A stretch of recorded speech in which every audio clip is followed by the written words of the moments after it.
Hi, this is Father Don Farnan, Rockhurst University. I am going to be part of the future Alvin Brooks Center for Faith Justice. And I am here today with himself, Mr. Alvin Brooks, Mr. Kansas City. And in living color. Indeed, in living color. Yes. We're also joined by Letitia Davis. And Letitia is the director of the Multicultural Belonging and Engagement here at Rockhurst University. And if you don't mind, Letitia, if you just say a little bit about what your office does here at Rockhurst and what we hope to do. Rockhurst is dedicated to building a campus that is an inclusive and equitable place for the whole community, a place where students can feel comfortable to be their authentic selves, feel seen, heard, and most importantly, supported so they can thrive throughout their academic journey. Out of the university's commitment to diversity, the Office of Multicultural Belonging and Engagement was created to foster inclusive belonging and equitable engagement. Our office offers a broad range of student-centered offerings to promote multicultural learning, student support, success, and assist in carrying out the university's mission-driven commitment to diversity, equity, inclusion, and belonging. Since our office opened in April, we have worked with campus companions to enhance what is already being done on campus and fill in the gaps where needed. We hope to continue creating a sense of belonging throughout the entire campus as well as the community. A common theme students hear from us is getting involved by engaging in programs and organizations. The current programs and services offered by our office are programs to support multicultural learning, DEIB training, workshops, cultural events, mentoring, and affinity groups. In addition to those services, we also offer what's called the Hawk Scholars Program that was piloted this past summer. This program provides personal, professional, and academic support to incoming freshmen from marginalized populations. There were around 50 students who participated in the program and arrived to campus early to receive 3 days of programming leading up to New Student Orientation Weekend. Over the 3 days, students were able to become more acclimated to campus, introduced to resources, and met with faculty and staff before the start of the fall semester. In addition to arriving early, the Hawk Scholars are receiving additional support throughout the academic year, such as peer mentoring, monthly group meetings, workshops, and professional networking opportunities. Besides the Hawk Scholars Program, there is one additional monthly event that we offer. It's called OMBE Wednesdays. Again, this is offered once a month to create a space for students to connect and build community. Thanks, Letitia. Thanks for being here with us. And Alvin, I wonder if maybe we could even begin and end with your dear brother, Father Tom Curran. You guys spent a lot of time together, and it was his great hope that we would have this building here that, centered at Rockhurst, but on Troost Avenue very intentionally, reaching out to the community and bearing your name. And your name has meant so much to this Kansas City community. So if you don't mind just offering a few comments on your relationship to Father Curran, but maybe more importantly, what your hope and his about what this center might do to help Kansas City and Troost Avenue. Well, Father Don, thank you. It's very, I can't talk about the Alvin Brooks Center for Faith Justice without talking about Father Tom Curran, because when Father Tom came to Rockhurst University now about 17 years ago, I was the mayor pro tem of Kansas City, Missouri, and I was asked by the Board of Trustees or the president at the time, no, it wasn't been the president because he was coming, but it might have been I think it was the Board of Trustees, that I welcomed him to Kansas City. And I never shall forget it. It was in the gym over here, and it was a capacity crowd. And when it came my turn, after a monologue about, 7 or 8 minutes, I said, Father Tom, I said, everything that I've said has no meaning if you don't support the Chiefs, because I knew he'd come from Denver, you see. Right. And so I said, we need a commitment and a promise. But it's interesting over time that he became one of the chaplains to the Kansas City Chiefs. Yep. And he was a Chief. Now, he's gone back to Denver. I have to check on him every once in a while to see if he reneged. But so we developed, Father Tom Curran and I developed a relationship, and not one of your best friends is or that kind of thing, but I mean a true brother, true friend. Yes. And we did a lot of conversation. A very progressive thinking individual who was very religious. I call him a theologian. He was not just a regular priest or a regular preacher or anything. He was if he did a sermon, it could be backed up with biblical history and tied that into everyday life. What I think that, unfortunately, those many folks who occupy pulpits, regardless of the faith, particularly in the Christian faith, regardless of the denomination, I'd say, tend to sometimes not able to do that. I remember being on a panel where one of the great theologians of our time, Dr. Howard Thurman at Howard University, and he said that he could count on one hand where he's heard a sermon where the preacher preached to the man with his back against the wall.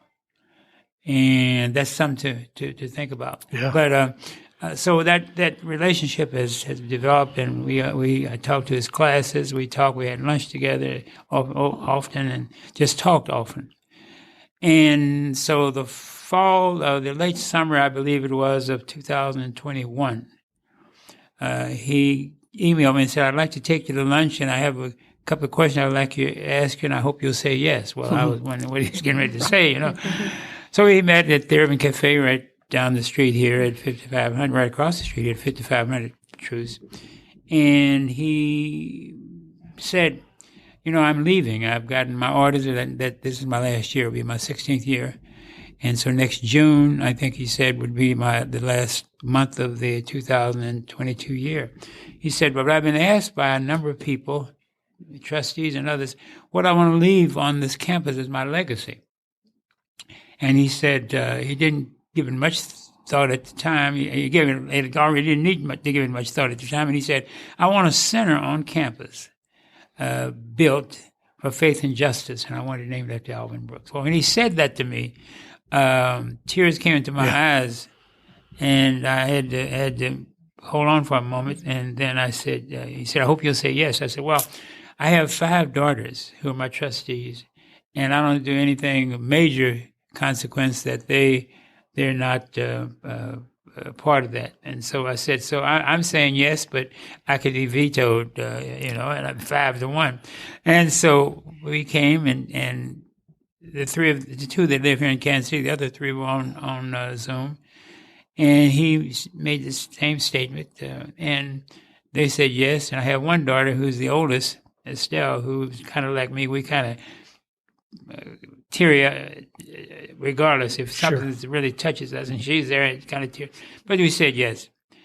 And so after that, it was just a go. And there's a little history of my relationship to Rockhurst University that might be of interest to you and the listeners. In 1956, I applied to come to Rockhurst as a junior. Yeah. I had gone to all-black junior college at that time. Kansas, Missouri was Lincoln Junior College, which is the 3rd floor of Lincoln High School, and black students could not go to the white junior college at 3rd and 9th and McGee. And so I went on the police department in 1954, and after 2 years, finally got a shift where I could work one shift, and so I could go to school in the daytime full time. And so I came out, Jesuit school. I'm Catholic most of the time. And so I am too, Alvin, most of the time. So I came out with 68 hours of about a 3.5 GPA and to enroll.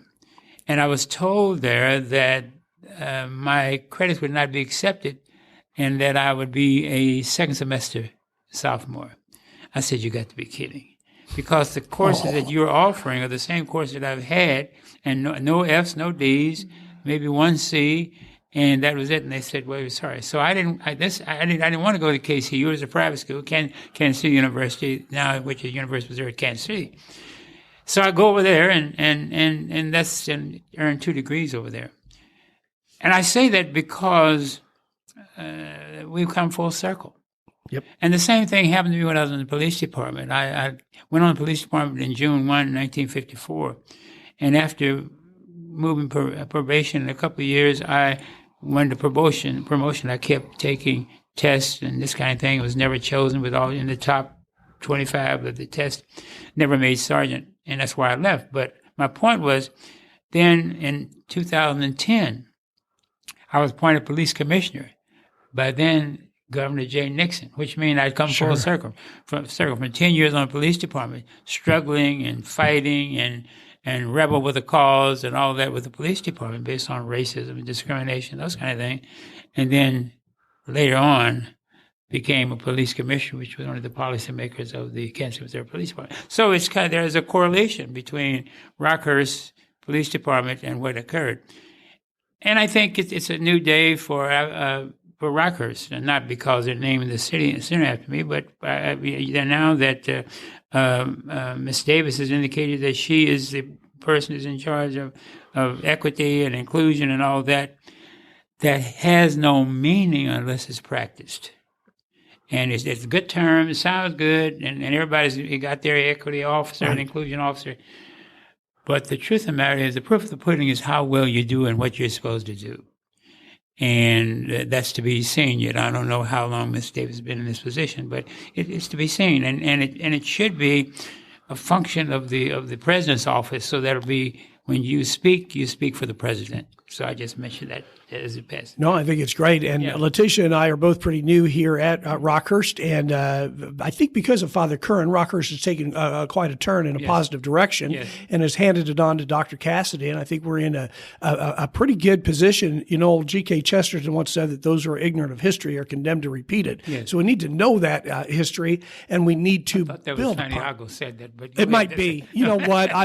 Let's give credit to the right guy.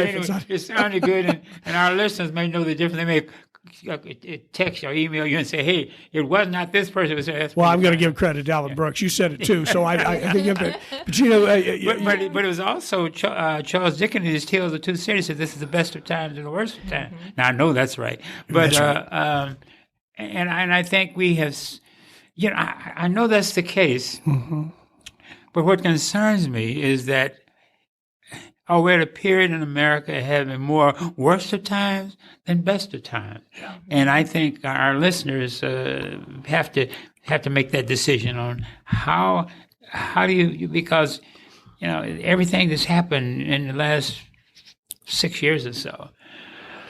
Well, you know, Alvin, too, we're the land of the free, home of the brave. Right. Yeah.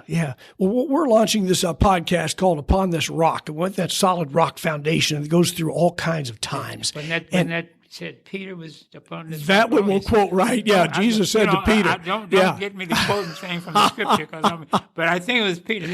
Peter said to Peter, "Upon this rock I'll build my church." Yeah. That's right. And so we've got that solid rock foundation, and we're launching this in January of 2023. We'll probably air it, sometime this winter. But January is named after this guy named Janus, who is a Roman god, and Janus was always pictured with two faces, one that looked back and one that looked ahead. And it was kind of beautiful. You're talking about your daughter Estelle, and your mother's name was Estella. Yes, and Estelle. Estelle, yes. And so looking at the past and the future, and then what we want to pass on to future generations. And even though Rockhurst didn't accept some of your stuff. And, I had the opposite thing. When I went to school here at Rockhurst, I had to study philosophy and theology. And then I went into the seminary after working here at Rockhurst for a short time. And the seminary didn't accept my philosophy and theology from Rockhurst. Maybe they thought it wasn't the right kind of Catholic or something. But anyway, that happens also, and we need to be more tuned in. But your degrees were history and sociology. Undergrad and government and master's degree in sociology. Yeah, and that has served you well in the vast experiences that you have had. Do you mind if we go back to some of that? I'm going to have Letitia jump in here in a minute too, but we're looking at the book, Binding Us Together. It is the book. It is the book. Yeah. And so if you don't have that book, we need to go out and get that book, because Binding Us Together, it tells not only a story of the life of Alvin Brooks, but it tells, I think, reflective of the story of Kansas City, the story of how we deal with difficult times. It's a story that's very well written, but there's a lot of tragedy in there. There's a lot of humor in there. There's a lot of goodness in there, and there's overcoming goodness. So going back to Arkansas and then coming here to Kansas City, and then the challenges of education, and then going into the Kansas City, Missouri Police Department, and then dealing with human relations in the 60s. Were you the first black cop in Kansas City in the 50s? No, it was 1874. Oh, yeah. Well, you're not that old. Not quite that old. 1950s. No, but I was one of the few black officers when I came in 1954.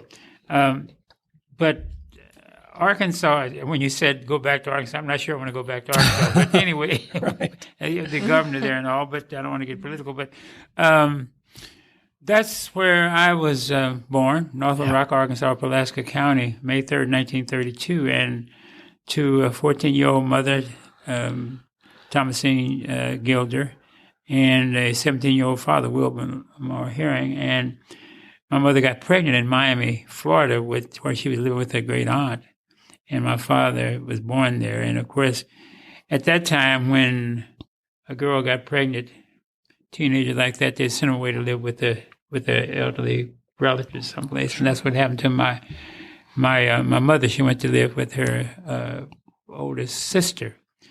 But her brother-in-law had some problem with a 14-year-old pregnant girl being in his home. And so the Brookses lived across the road, literally the road. And my aunt asked the Brookses if my mother could stay there until I was born. And so after I was born, May 3rd, 1932, a few months later, she wanted to go back to Memphis, which is the Gilder family, and finish high school, and left me with the Brookses. And eventually they adopted me. And, of course, I didn't know I was adopted until I was 22 years old.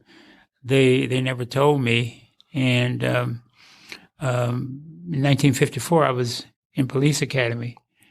And I began to get this series of letters. I got one letter saying, because this lady had written to the school board, and it said, I'm trying to locate this young man born May 3rd, 1932, and this kind of thing, Alvin Lee Brooks. And they just stuck it in an envelope and sent it to me. The address was still the same. And so I wrote her back and said, I'm Alvin Brooks. So we had correspondence for about, half a dozen, 8 letters per corresponding to each other. And she wanted to know about my family and all about what was I doing, this kind of thing. And so I after about the 5th letter, I went out to my dad, and I said, Dad, this woman keeps writing me and asking me a lot of things that I have a question to about you and about mother and about all that. I said, I don't know. And I said, she asked me about my family, and he said, what's her name? And I said, Thomasine. I didn't get a chance to say her last name. And it looked as though he saw, tears came in his eyes, and he seen a ghost or something. And he was really startled, and he kind of got his composure, and he said, if I were you, son, I don't think I'd be communicating with people, because you never know what their intentions are. And so I left it at that. But I knew I was 22 years old, but I still had some knowledge of people's features and how people reacted. And so when I got back home, I told my wife, I said, honey, I talked to Dad about this woman that's writing me and how he looked. I said, something wrong there. So I continued to communicate with her. And finally in October, just about 3 months later, in her letter, she said, I hope I'll know my grandkids better than I know my son. And I said, what? Yeah. So then I began to write again, and then we began to talk. She said, is it okay if I visit with you and the family Christmas, this was 1954, for about a week until at least New Year's Eve? And Carol, my wife, we didn't have a speakerphone, but she'd hear up the phone. And I said, yes. Christmas Day, 1954. I just got to work the dog watch shift 12 to 8, got off. And the kids we had 3 kids. The baby was, Carrie was the baby. Ron was the oldest, and then Estelle, and then Carrie. Okay. And they were not supposed to come downstairs, Ronald and Estelle, until I came home. And I was come, ho, ho, ho, Santa Claus is here. And so I came in close to 9 o'clock, and ho-ho, and then they came down, and Carol came down holding the baby at the time. It was Carrie. And when the phone would ring, I'd taken off everything except T-shirt and trousers and some house shoes. And the phone, every time the phone would ring, I'd catch it, said, Merry Christmas, Brooks Residence. And so I said, it rang this time, I said, Merry Christmas, Brooks Resident. And I could hear in the background, Continental, brand of TWA and everything. And she says, Alvin? I said, yes. She says, this is your mother. I'm at the airport. Wow. Can you pick me up? And I said, yes. So I got dressed. It was cold, not snow, it was cold, and I go to the airport. And so I just parked at the terminal. Didn't have all the security now, and with my flashes on, and went in. And on the way down there, I realized, I said, God, I don't know what my mother looks like. And I know she doesn't know what I look like. But thank God, weren't too many black folks traveling that Christmas day. And I never shall forget. There she was with a fur cap, with a fur coat over her arm, a red two-piece dress, jacket and skirt, white blouse with a red, sort of like a tie or something, and her luggage there. And I looked up and I saw myself. And we cried right there in the airport. And all the way home, and the kids were ready to see the two oldest kids. What grandmother is this? And the rest of it's kind of history. Alvin, it's a powerful story. There are certain moments in our lives that are so pivotal and so dominant. But God, in the black church, they use this term all the time. God works in mysterious ways. And yes. God does work in mysterious ways. Because when my mom began to talk to me about my dad, she hadn't seen him since she got pregnant. And she's 14 years older than me. And she said, but I think he's someplace still in Memphis. When I get back home, I'm going to do everything I can to find him. Now, that was 1954. 9 years later, 1963, she called me. She said, I found your dad. He's in Miami, Wilbur Moore Herring. And he's a businessman in politics and that kind of thing. And she said, but I got his phone number, and I got someone who's given him your phone number. So he called me, and he came to Kansas City. You have to read my book, Binding Us Together, because it gets into my book now. But I happened to be with my mom and my dad, not at their bedside when they passed, but both of them had cancer. He had prostate cancer that had moved through his body to fourth stage, and she had breast cancer based on her smoking. And so they passed right about 6 months apart. She was married. He was married. She had no other children. And my dad, I have 6 brothers and sisters, 3 brothers, 3 sisters who live on the East Coast. And I think you were at the groundbreaking where I always ask the question, why me, oh Lord? Yeah. And then I never should forget Congressman Cleaver. At the night, I received an award from the Jewish community, the Henry W. Block Award for Human Relations. I was saying that to him, to Congressman Cleaver, and we were going down the steps of the hotel, or the escalator, and I said, Emmanuel, I just say, why me, oh Lord? And he said, why not you? Amen. Why not you, Alvin? I thought about that. Yeah. You're chosen. God chooses each of us for something different, and you've been chosen for something here in Kansas City that I think has been awfully beautiful. And I'll look at that whole idea about pivotal moments. And of course, in Ignatian spirituality, we talk about that cannonball moment. I don't know if you've heard of St. Ignatius of Loyola. It kind of changed his life, changed his direction. But I wonder, too, if there were some pivotal moments. And I should say this, because, Alvin, your work, your career, your livelihood, your life has been important, but family's always been number one. Family and faith are number one for you. But at the same time, I know that there are some things that have been pivotal here in Kansas City that might have directed us in a more positive way. And I know Letitia and I talked briefly just about your great work in dismantling racism and the great challenge there. And I wonder, too, if there are any moments here that you see might help Kansas City to change. And Letitia, I don't know if you have any thoughts about that, but I know it's very important to you, and you're a big fan of Alvin and his great work. And yeah. Yeah, so I would say not only dismantling the structural racist system in Kansas City, but specifically here at RU. As you mentioned before, it's great to talk the talk, but we also have to walk the walk. Yes. And how do we begin to do that? I am very fortunate to have the position that I am in, and that the office that I work for has been created. But this work has to be embedded in every department on campus. How do we begin to do that? How do we begin to have those difficult conversations and just start to dismantle systemic racism? Well, thank you, Letitia. The thing of it is, first of all, it has to be identified. Yes. I'm sure all of us have been to the doctor for one purpose or another, and I think that they see me coming and they start hiding because I have so many doctors now: oncologists, cardiologists, urologists, podiatrists, dentists. And nothing else is left out there, is it? And I think I wrote an essay the same year my book was released 2 years ago.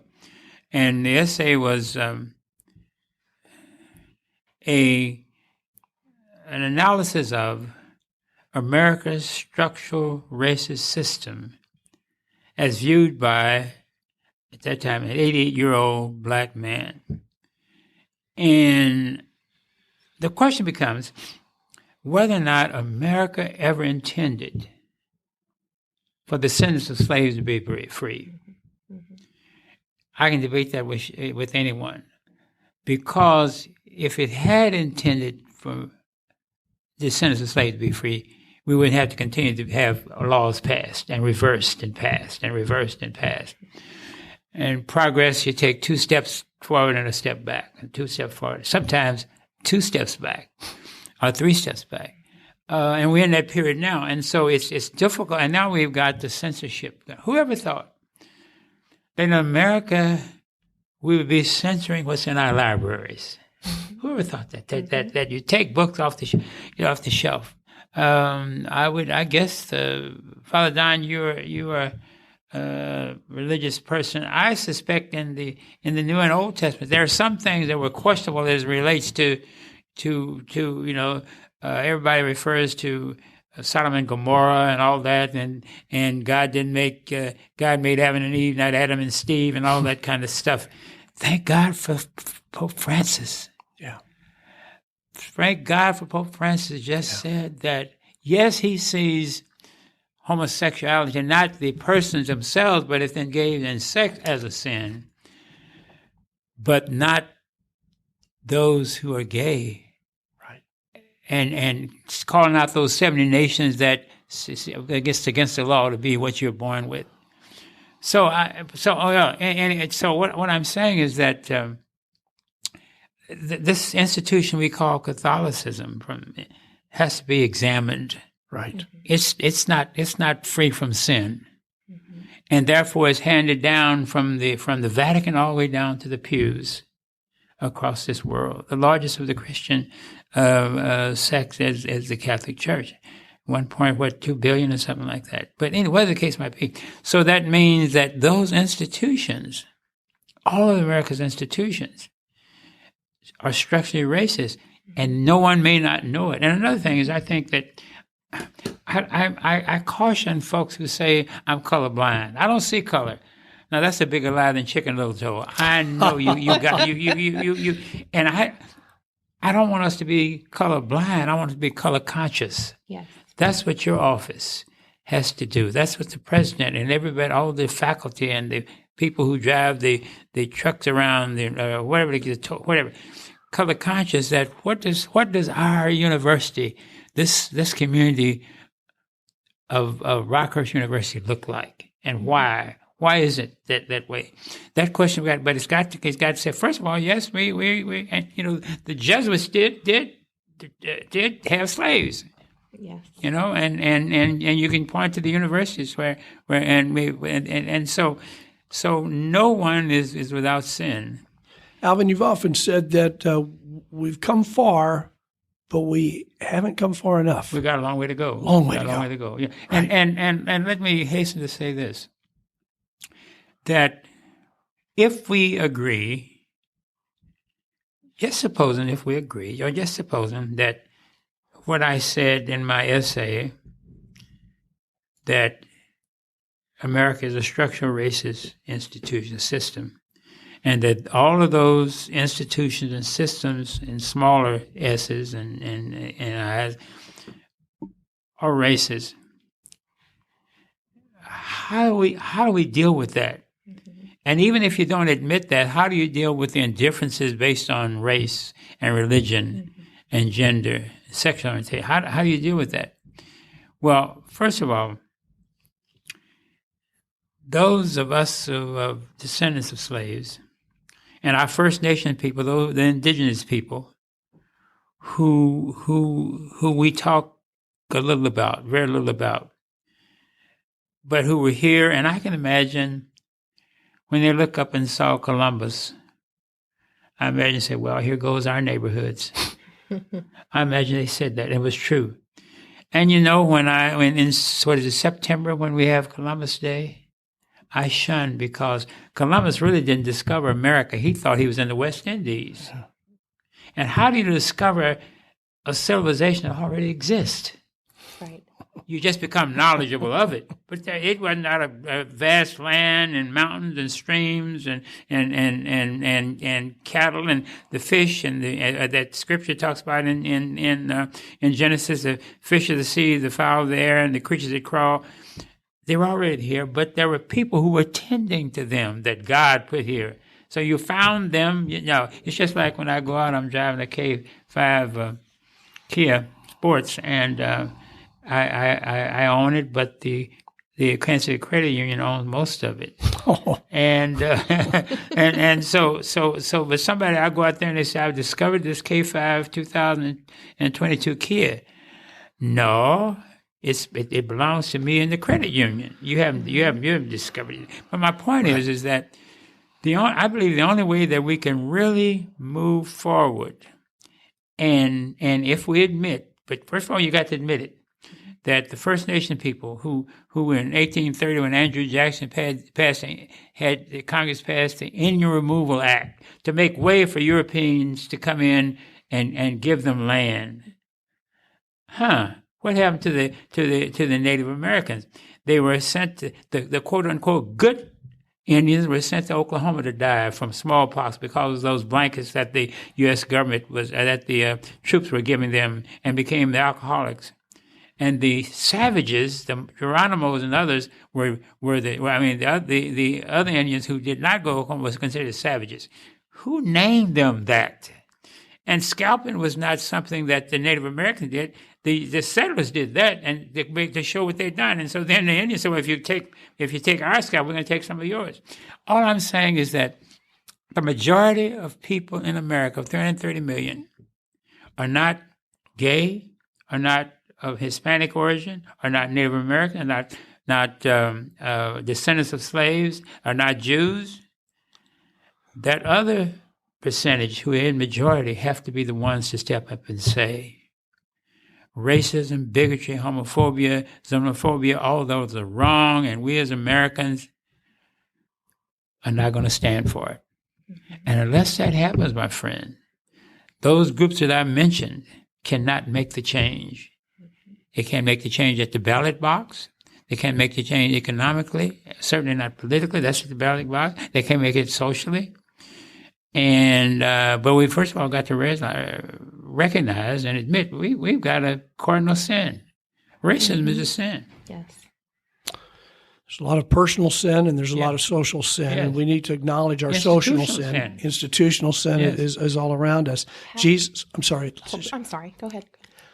Jesus once said that the poor will always be with us, and I wonder if we can use that same analogy. Do you believe that bigotry, racism, biases? I hope not, because it creates it creates that segment of our society that's poor. Yeah. It creates it because we walk around by it. Yeah. And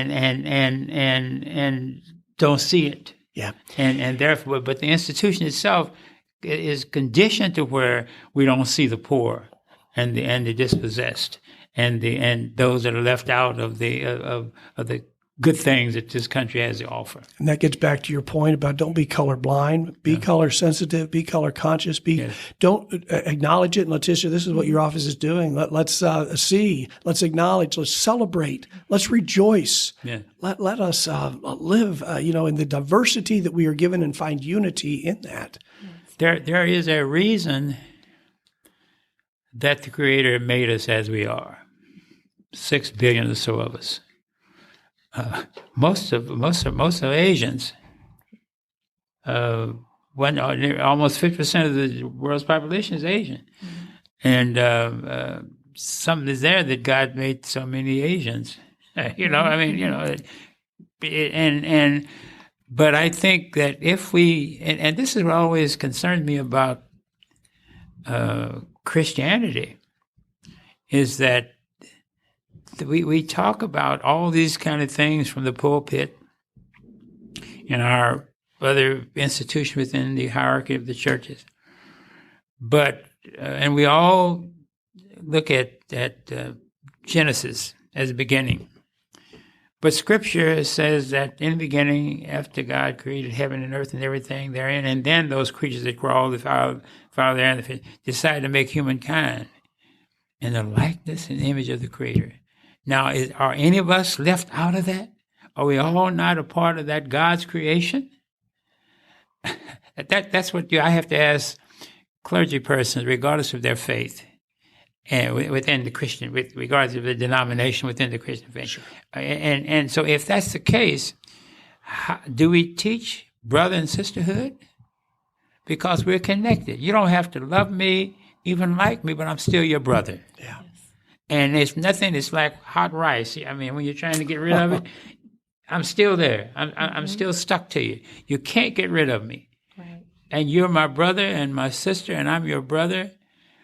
And one day, those that preach the gospel, I always shun when I hear people, I'm a gospel preacher, and I preach, and the gospel said, well, what about that first book of the Torah?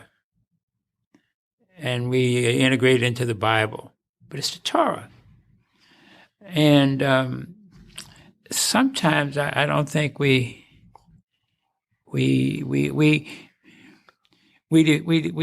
define what's in the Bible based on our own cultural thinking rather than analyzing what it really means. Well, which is essentially what these conversations are about in this podcast. And hopefully we can get into, in the future, some very difficult and tough questions and tough conversations, because we can use the Ignatian spirituality and Ignatian conversation to do so respectfully that moves us in positive places. Go ahead, please. Sorry. No. And as you mentioned, racism is a sin, and Father Don mentioned these conversations to move us forward. Recently, January 17th, when it's the National Day of Racial Healing, how do we begin that healing process from the effects of racism? Mm-hmm. How do we all come together, no matter what our faith is, no matter what our race, gender might be, to begin that process? That's what we have to wrestle with. We have to wrestle with. Brother Don, you mentioned something about what does Alvin Brooks Center for Faith Justice on the east side of Troost mean? Right. Well, it has a lot of meaning here on campus, because I see it being a gathering place, a place of not because it's named after me, because there is a Center for Faith Justice that happens to be named after me. Right. But whatever goes on there ought to be a symbol of what this campus of X thousand students and administrators and workers is all about. And I think since Troost for years has been the Mason-Dixon line, the South and the North, if you will. And Troost was named after a slaveholder, Dr. Troost, a Dutch doctor who owned slaves. And I've got a problem with that, because this was this whole area was one of the Indian nations was here, and I forget right off which one it was, but it's we have to recognize certain things, and how do we make up for what we have done over the years and still doing to God's children, and we all are those God's children where we are. But I think that now this is the east side of Troost. Sure. But it has a benefit for as I indicated before, for the institution called Rockhurst University, as well as what's going on north and south on Troost, from far north all the way up to I think it ends at about Bannister. I don't think it may go beyond that, but I know it ends at Bannister, which is 95th Street. And how do we make Troost in the east and west side? Because on the west side you got University of Missouri, Kansas City, but you've got so many institutions that are west of Troost more than east of Troost, that employ, and I mean large public institutions. Right. So I think it's a challenge. Well, it will be a challenge, but I think a very hope-filled challenge. It seems to me that Rockhurst can be a hub for that and that sense of unity. There was a former president here at Rockhurst, Tom Savage, who was. I remember Tom. Yes. And then you would remember Brush Creek Partners, and you remember Yes. Rockhurst and UMKC being one of the anchors of education here, but also his image of Troost Avenue running north and south, and Brush Creek running east and west, and he had an aerial view of that in his office, making the sign of the cross over our city. Mm-hmm. And that whole notion about how we can dedicate ourselves to something greater. It's the Bible, as you're saying, or the gospel. I'm a gospel preacher. Gospel is the good news. How can we present that good news? How can we celebrate diversity? How can we be people that turn Troost, a former symbol of division, into a symbol of unity in our diversity? And I think, and I hope, and I pray that this building and what happens inside of it and what reaches out from it can do just that. Well, I think it's possible. I think anything is possible. There's nothing impossible that we as human beings can't do if we set aside whatever our differences are. And there was a story, of this family of three. And the husband was a traveling salesperson, and they didn't stay in one place too long. And so finally he got a promotion, and he was at just this one spot, and his little 10-year-old daughter said, "Dad, I'm so happy that I'm able to get some friends, and I've got this very special friend, and we're together, and we just do everything together."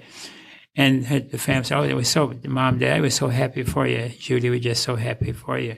And so one day, as the mother was in the kitchen, she happened to look out the window, and she saw her daughter playing with this kid.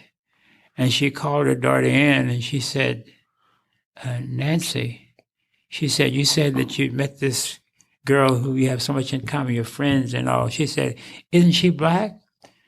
And Nancy said, I don't know, Mother. I'll ask her tomorrow. Huh? That's beautiful. Yeah, well, I'll ask her tomorrow. And sometimes I think that although the daughter was colorblind, the mother should have been color conscious right.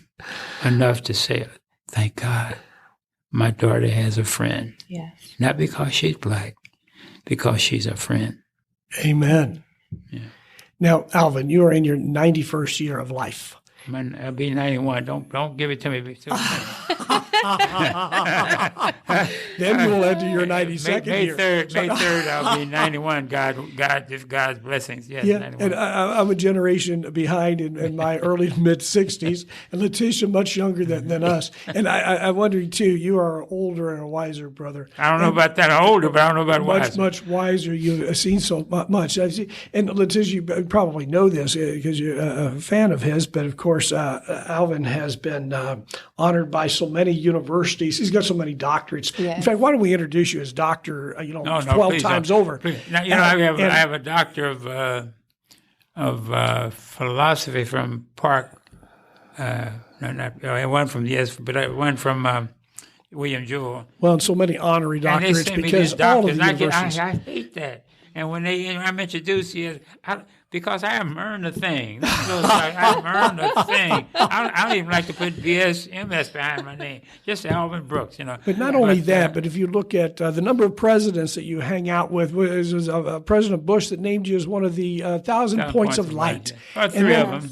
Yes, and then since then on to Obama and Clinton. Clinton. There's beautiful stories you've been out there. You've seen why me, things. oh Lord? Why me? Why me? I've been to Israel twice. I went to Israel in 56 or 57. A friend of mine who was putting together a group from the metropolitan area that would be on the First International Conference on Muslim Christian Jewish Relations in the Mideast. And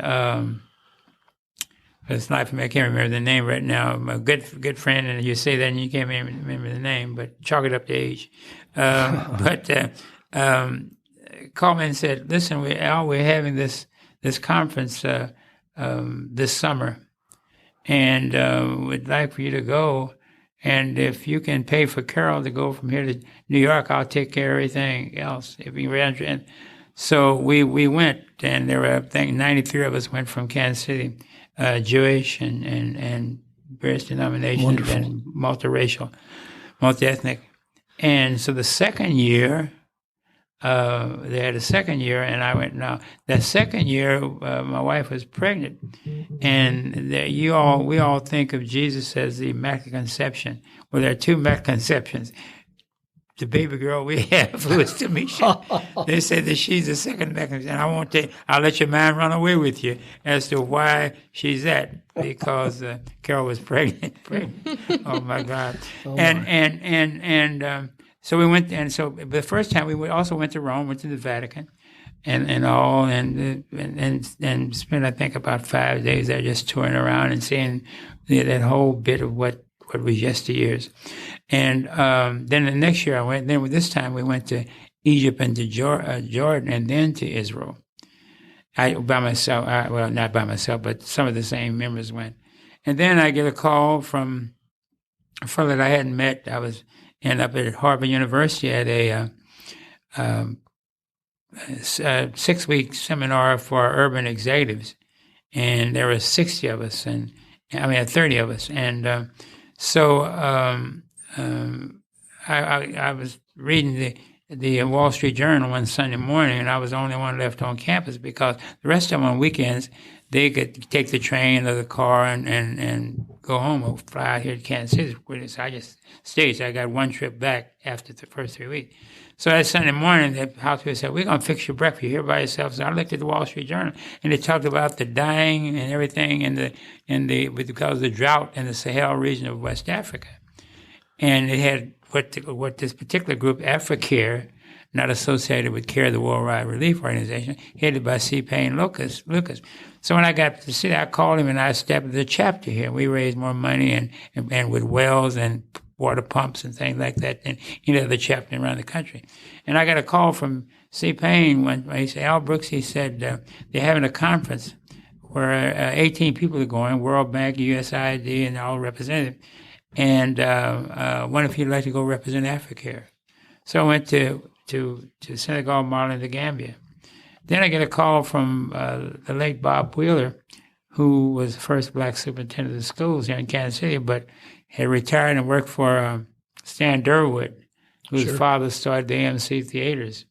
And he said, I'm putting together, because Stan Derwood's daughter, I think, got hooked on drugs, and he was anti-drug dealers and drug pushers, and he wanted to kill all of them. So he put together this team. It was headed by Bob Popper, who was the dean of the law school here at UMKC. And he said, I need Al Brooks to go. And I said, Bob called. I said, man, that's 25 hours in the air. I don't like to fly to Kansas City, Kansas. I am not, although I've flown all over the world. So finally I gave in. So we went to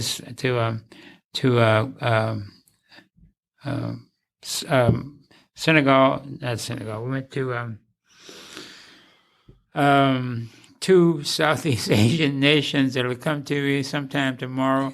But and we'll get back with all I'm saying is that, so I've been to these places, not on vacation, right, but for causes that somebody had, and Singapore and Malaysia. I say, see, okay, it's there. Yeah. Just took a moment. The computer was working there, and of course, we spent 2 weeks there, kind of looking at how they deal with this whole thing of drugs. So, but again, making all these trips and not vacation. That's someplace that I wanted to necessarily go to, and I again asked, why me, oh Lord? Why me to go to Africa, and why me to go to the Mideast twice, and then to Southeast Asia. And Alvin, as we're looking at these different cultures and looking at different continents, we're also looking at these different generations. And maybe this is a way wind this down a little bit, but I'd like to get your sense for my generation behind you and Letitia's generation behind mine of what are the hopes? What is what is your hope for Kansas City, and what is your hope for us and the students at Rockhurst University? You know, everything that we try to do is for the sake of that generation, to give them a little bit better world than the one that we were given. We don't always do that well, but I think first, because we are, all of us are God's children. We're all human. Yeah, I think there are some great possibilities if we recognize the humanity in other people, and that crisscrosses everything, race, ethnicity, faith, and all this kind of thing, that we don't just develop our own little silo and say, this is us and the rest of you we have no relationship with. We don't, we're the ones that are on the way to heaven, and and the rest of you are going to burn in hell, kind of a bit. Sometimes I wonder about that. I wonder who's going. I always tell. I grew up with a couple of fellows. One is going on. He was a minister, Kenneth Ray, and we grew up together, and same age. And a fellow who's just about 11 months older than us, J. Alfred Smith, who's a great theologian out in Oakland, California. And I used to tell him, I said, the two of you are ministers, but I'm the only one going to heaven. Well. But I think recognizing that and putting that on the front burner is to us as a people, and whether it's on campus, whether it's the city of Kansas, Missouri, but we've got to talk about these things, and I think that's what's so important about the Fearless 10 from Visitation Catholic Parish and Santa Monica Catholic Parishes. And by the way, they're meeting tonight at 6:30. You're welcome to join us. It doesn't cost anything but some time, because we're looking at our faith. Right, Catholicism, and it's basically a racist institution. Now, how do we deal with that? And how do you eat an elephant? Right, one bite at a time. So how do you deal with it? Just a little bit at a time, And we think that we can make a difference. So I think there are great possibilities. I think that it's got to be talked about. It's got to be discussed. We've got to be honest about it. We got, the 1619 project, the critical race theory. You can't rewrite the Bible or the Torah or the Quran. You can't rewrite the history of America. Mm-hmm. And so everybody ought to know that America, as one of its cardinal sins, was slavery, and I certainly would want my my 5 daughters do know it. Our son, before he passed, knew it. My 17 grands know it. But now here we get into being good Catholics, because we have 45 grands. And the 46th was born in Japan. How about that? Monday. Wow. Congratulations. And please. These are greats and double greats. I mean, this this is great. marvelous. And there are 6 others to be born this year. Wow. And then my daughter, the middle girl, Rosalind, who's in Atlanta, Georgia, predicts that there'll be 3 more to make 10 for 2023. God, I hope not. But anyway, but I think that I talk about this. My grand talk about this, and I hope that they're passing it on to who are my great, and that those greats, because I got about 15 greats. And in high school, some of them, and 1 or 2 in college, greats. Right. So don't question my Catholicism.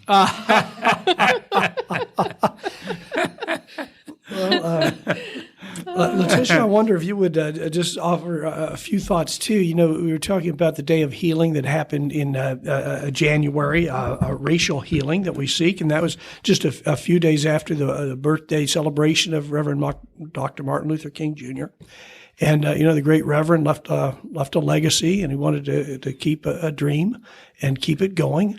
And it's been handed down to us, and I think that the King family was very hope-filled and perhaps quite clear back in the 80s when this became a federal holiday to set it up as not a day off but a day on, not a day in but a day out there, not a day to rest but a day to be active, go out and make a difference.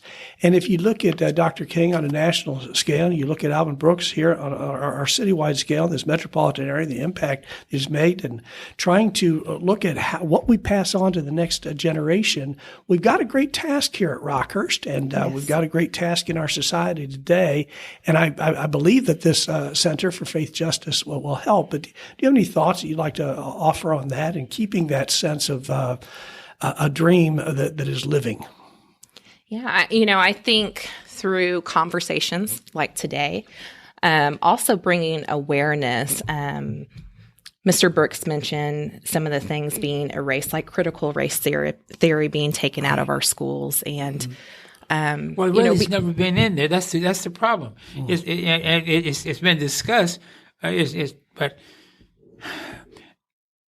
I guess I can say there were some good things about segregation. Mm-hmm. As it relates to education, because we had black teachers, black administrators. Yes. We knew about 1776, and we knew about 1619 when the first slaves. We knew about 1776, the Constitution, 1787, the Bill of Rights in 1791. We knew about Plessy versus Ferguson and the Dred Scott case. We knew this. We knew about slavery and all of its evils, but it didn't make us hate white folks. Mm-hmm. And the things that happened to me now as a 90-year-old black man, the things that happened to me as a kid, it would have been easy for me to say, and even in the police department, the things that I saw in the police department taking place, the way white officers treated black people. And one of the things that some of the black officers in my book, The 3 Bs, Bumpers, Bowie, and myself, white officers would stop cars where prostitutes and white men were together, engaged in sexual whatever it is, and they would always arrest the prostitute, the black prostitute. Oh. So what we started doing when we would catch them, we would take the white client's customer's name, and we'd go over there. Could you? 123 to the dispatch. Go on 123. Please check on a John Smith, white male, birthday 5, something, so and so, driving to this with that, and they come over there. But what happened once that continued to happen, and it shows you how racism is, it cut down on the number of white officers who were only arresting, and so we began to arrest both the white male and the woman if they're engaged in it. We call them engaged in it. And so what they did, cut down on the number of arrests. it shows you. And we never said anything. But we just did it. But it was over the air. We only had one frequency then, and so it come over there. John Smith is a white male, lives dressed last known address, say Overland Park, Kansas, or South, this kind of. I think that the consciousness is there. What you have to get beyond. The consciousness is there, but not get beyond, but do something about the consciousness that you have. Mm-hmm. If you're going up and down Troost and there's some chuck holes that you keep hitting, you need to call 311 and report it so that they can get out there. And the same thing is true otherwise. And somewhere along the way, we have to admit who are the beneficiaries of the structural racist system. Who are the beneficiaries? And it ain't us. Those who built it. It ain't us. But anyway, I'll cut you off. No, you want to know about this big philosophical story, and so please go ahead. Yeah, I just bringing awareness through conversations, and I'm a mother myself, and I think about the conversations I have with my Black son, and that is, I could imagine, much different than conversations people who are not Black may have. Right. And, he is very aware. I make him learn about all of our history, not just what was taught in school for him. And we talk about police brutality. Mm-hmm. We started that at a very young age. He actually faced it at a very, very young age in the school. And so I think just bringing that awareness to all races. Right. Again, being color conscious, not color blind, recognizing what has happened racially, the racial divide, what has happened to certain races, and how do we start that healing process and move forward. And so here at Rockhurst University, this past fall, we required new students to go on the Dividing Lines tour, a history of Kansas City segregation. So I think that is a starting point for the conversations, because I think many of them were not aware of that. And being right here on Troost. Yes. Wonderful. So it was part of new student orientation. Good. And we had actually one of our current adjunct professors who's the narrator of the Dividing Lines tour. He gave a welcome to our students and talked a little bit about the history. And so, that's great. Maybe we could expand that for others that are beyond Rockhurst. If that professor would be willing to do that, we'll get on the trolleys and travel and learn a little bit. Yeah. It's very eye-opening. Even, for myself being new to the Kansas City area, I was fully aware of the racial divide, but learning more about the history and blockbusting and the redlining that went on and how it impacted us. When I say us, I mean Black people. Right.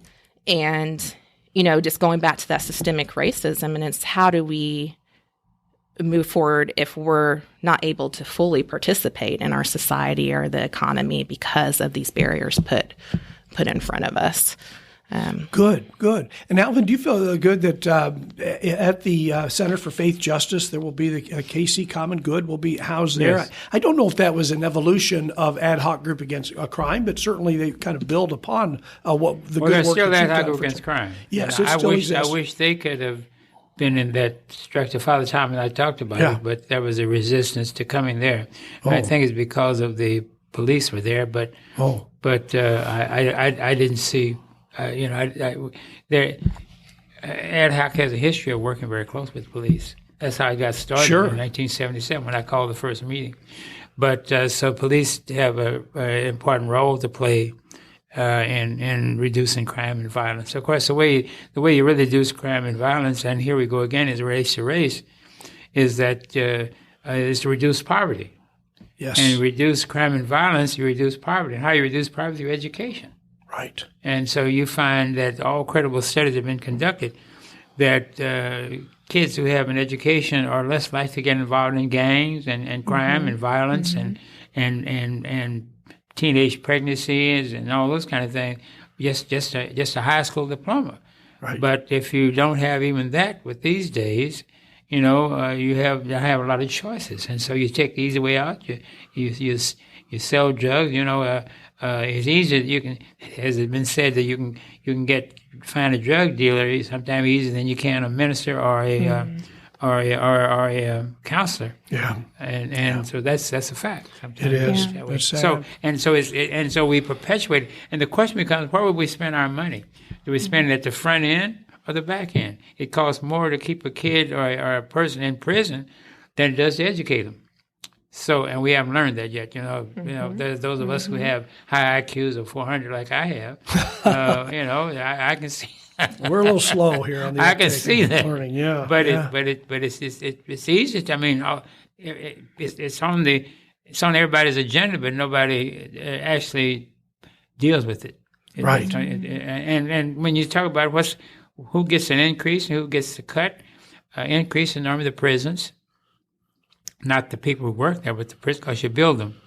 And J.E. Dunn, who will be building the center, Bill Dunn and I had some conversation about this years ago, was tired of building prisons. Yeah. And that's why he had started the Second Chance program, and it's about 98% successful, where those who come out are given some wraparound services.